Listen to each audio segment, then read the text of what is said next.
Le chapitre 25 du livre de l'Exode rappelle que Dieu donne l'ordre à Moïse de faire réaliser un chandelier tout en or, du poids d'un talent, soit 52 kilos d'or massif. Ce chandelier avait une branche centrale et 3 branches de part et d'autre. Nous avons là une image de l'Église. La tige centrale nous parle du Seigneur et les branches du peuple de Dieu. Dans ce chandelier se trouvait de l'huile, image du Saint-Esprit, rappelant que nous avons tous reçu la même vie. Nous avons tous la même vie et nous devons être gouvernés par cette vie.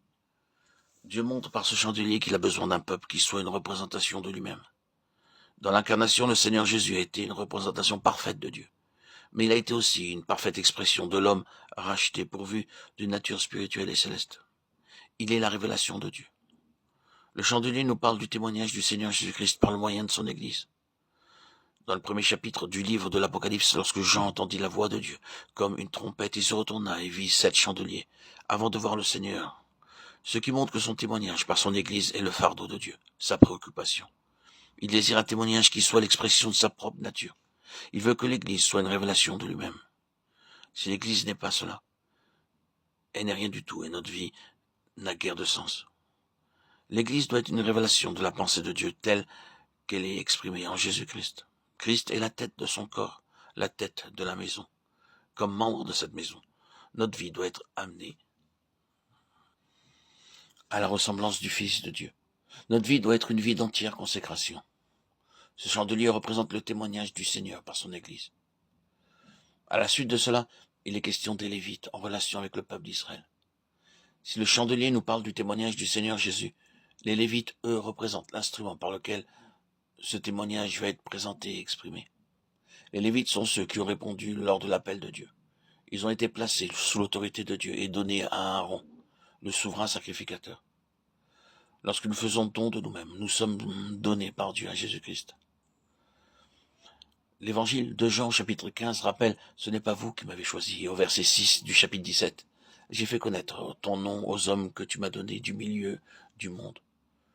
Ils étaient à toi, et tu me les as donnés, et ils ont gardé ta parole. » Les Lévites ont été donnés à Dieu. Ils étaient les représentants de la pensée céleste de Dieu.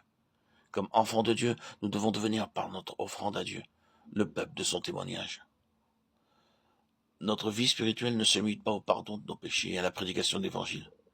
C'est pourtant fréquemment ce qui se passe. L'homme naturel qui est en nous annonce l'Évangile.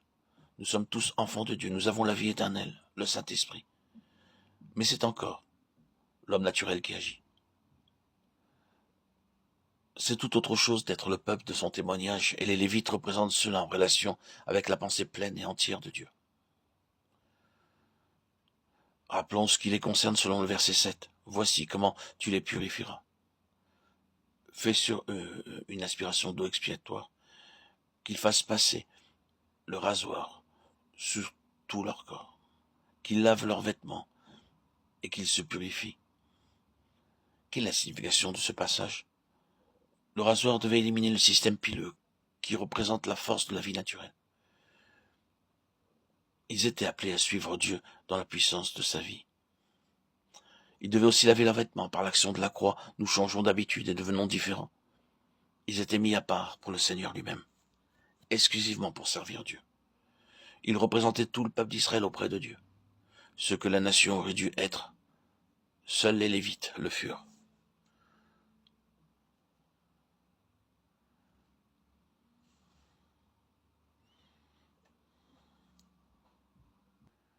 C'est la volonté de Dieu que tout le peuple soit amené dans les réalités du salut et qu'ils vivent dans la puissance de la résurrection par la croix.